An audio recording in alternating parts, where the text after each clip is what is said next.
삼성의 1년 전 플래그십 스마트폰인 갤럭시 S10 이제 바꾸고 싶다는 생각도 든다. 갤럭시 S20에 대해 확신이 없어 일단 버티던 중에 색깔도 다양하고 S20보다 가격도 낮은 갤럭시 S20 FE가 나왔다고 해서 살펴봤다. 과연 갤럭시 S20 FE, 갤럭시 S10보다 얼마나 좋아진 것일까?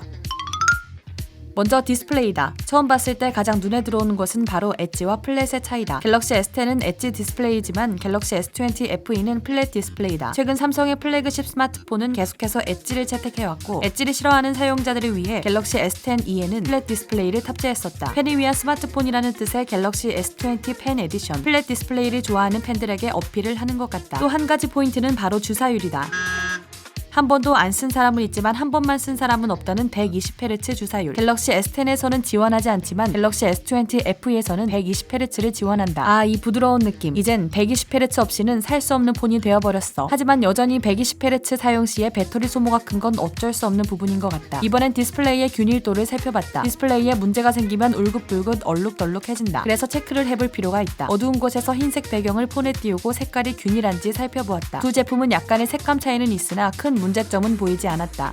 이번엔 카메라다. 카메라 화소는 두 제품이 차이가 난다. 후면 카메라의 경우 갤럭시 S10은 초광각 1600만, 광각 1200만, 망원 1200만 화소이고 갤럭시 S20 FE는 순서대로 1200만, 1200만, 800만 화소이다. 전체적으로 갤럭시 S20 FE의 후면 카메라 화소가 다운그레이드 되었다. 그런데 전면 카메라는 엄청 차이가 난다. 갤럭시 S10은 1000만 화소인 반면 갤럭시 S20 FE는 무려 3200만 화소이다. 이 차이가 어떤 결과를 불러오는지 각각 사진을 찍어 비교해봤다. 초광각에서는 갤럭시 S20 FE에서 노이즈가 발생하는 것을 확인할 수 있었다. 하지만 나머지 광각, 망원, 전면 카메라를 비교해봤을 때 갤럭시 S20 FE가 빛을 잡아주고 보정을 더 잘해주는 것 같았다. 그래서 마치 블러 처리된 것처럼 보이는 부분들도 있었다. 단순히 카메라 화소수로 S10과 S20 FE의 성능을 비교하기에는 어려운 것 같았다.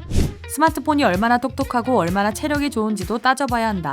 여러 개의 앱을 켜놓고 계속 반복해서 실행을 해보았다. 한마디로 스마트폰에게 노가다, 똥개 훈련을 시켜본 것이다. 과연 얼마나 버틸 수 있을까? 처음엔 차이가 없던 두 스마트폰은 시간이 지날수록 변화를 보였다. 갤럭시 S10이 S20 FE보다 더 부팅이 빨랐으며 갤럭시 S20 FE는 한 박자씩 늦게 켜지는 것을 확인할 수 있었다. 갤럭시 S10이 1년 전 플래그십 스마트폰이지만 램 용량이 더 커서 그런 것이 아닐까 추측해본다.